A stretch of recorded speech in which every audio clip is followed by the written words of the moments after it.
le monde crève de ne pas se savoir aimer. Avec ce film, c'est ce message en fait.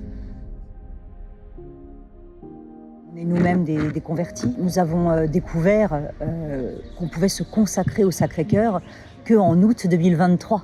Et c'était un peu la genèse de ce film, c'est-à-dire qu'en rencontrant Alicia, que vous verrez dans le film, et puis en écoutant son témoignage, j'ai moi-même eu le cœur embrasé. Je me suis rendu compte qu'en fait le Sacré-Cœur dans ma vie était là depuis le début. J'ai découvert en tout premier lieu comme sanctuaire, on va dire en France, et pourtant Dieu sait qu'il y en a beaucoup en France, j'ai découvert en tout premier lieu Paray-le-Monial. J'ai pu faire découvrir d'ailleurs ce sanctuaire, ça a été notre premier voyage, j'allais dire pas de noces, mais de jeunes fiancés avec Steven, puisque c'était le seul lieu que je connaissais. Et donc en août 2023, c'était comme une évidence pour nous de nous consacrer au Sacré-Cœur de Jésus. Même chez les chrétiens, même chez les catholiques, on ne sait pas qu'on peut se consacrer. Que le Sacré-Cœur de Jésus, c'est le cœur de notre foi, c'est nucléaire, c'est vraiment, on est à la source. Pour nous, c'est une façon de le faire connaître et de répandre cet amour dans le monde et dans le cœur des gens. C'était très brûlant. On ressort de là avec quelques cicatrices, quelques épreuves douloureuses, mais en effet, un combat dans lequel on a à peu près bien tenu.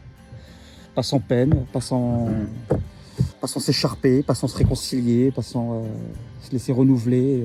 Et puis une joie aussi, une joie de pouvoir le partager pour chacun de nos films, mais particulièrement là, ce qu'a bien voulu nous livrer justement tous ces témoins et qui nous a particulièrement touchés et qu'on a envie de transmettre. C'est un émerveillement d'avoir vu notamment ces derniers mois travailler avec toutes ces équipes de post-production, un grand chef d'orchestre qui a sublimé le film avec une musique originale qui nous a émerveillés vraiment, et on est très heureux de proposer ce film aujourd'hui à Paray en avant-première. Pour qui et pourquoi? Alors d'abord pour la gloire de Dieu et pour lui rendre hommage dans un premier temps. J'ai eu à la fin énormément de mal à mettre mon nom sur l'affiche comme producteur, comme réalisateur, parce que j'ai vraiment le sentiment que de A à Z, c'est vraiment le Seigneur qui a tout conduit, qui a tout pris en charge, qui nous a vu nous casser la gueule, qui nous a relevés, qui nous a remis sur la route, qui a fait qu'on a manqué de rien, et que c'est son film à la fin. Et pour qui d'autre? Pour le monde entier, en fait, pour tout le monde, pour tout particulièrement ceux qui sont loin de la foi, qui se sont endormis peut-être même dans une foi un peu tiédasse, un peu mollassonne. C'est un film qui va raviver la flamme d'une grande espérance, d'une grande foi et d'un grand amour. C'est le monde crève de ne pas se savoir aimer. Avec ce film, c'est ce message en fait. C'est de lui faire comprendre, de lui montrer enfin et de façon palpable, visible, par la chair des témoignages, des experts, des historiens et des scènes de reconstitution, de fiction, jusqu'où ils sont aimés et jusqu'où le Seigneur les aime. Oui, je dirais que en fait, ce film est parti d'un constat. Il y a juste à allumer la télé pour voir que le monde va mal. Voilà, en fait, les personnes sont de plus en plus connectées, que ce soit par les réseaux sociaux, par les téléphones. Et en même temps, il y a ce sentiment de solitude, en fait. Et on voulait donner, en fait, ce message d'espérance. Comme quoi, les personnes sont puissamment aimées, qu'elles ne sont pas seules.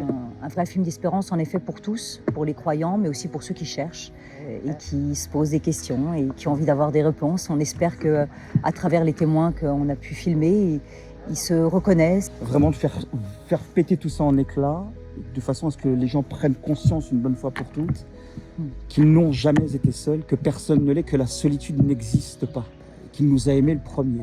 Et on peut découvrir ça tout au long de notre vie, malgré la foi, un baptême efficace, une foi convaincue. Et c'est très consolant. Et c'est très consolant et c'est inlassable. C'est un puits sans fond de miséricorde et d'amour. C'est un peu comme une boussole, on montre une direction, après les gens le prennent pas, mais en tout cas c'est un chemin qui apporte la paix, la joie et en effet beaucoup de consolation. Ça a marché pour nous qui sommes pas grand-chose, ça a marché pour les témoins que vous voyez dans le film, donc on ose espérer que ça puisse marcher aussi pour le public qui le verra.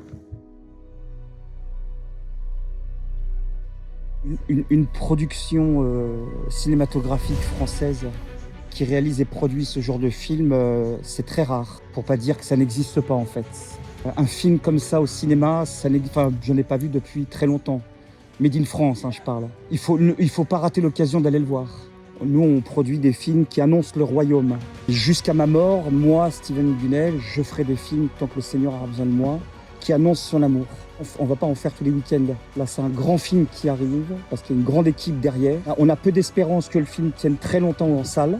Ce n'est qu'un documentaire fiction. Pas pour nous et notre gloriole à 2 balles, on s'en fout. On est déjà sur autre chose. Voilà, j'appelle le public chrétien à ne pas hésiter d'aller le voir, de le faire connaître,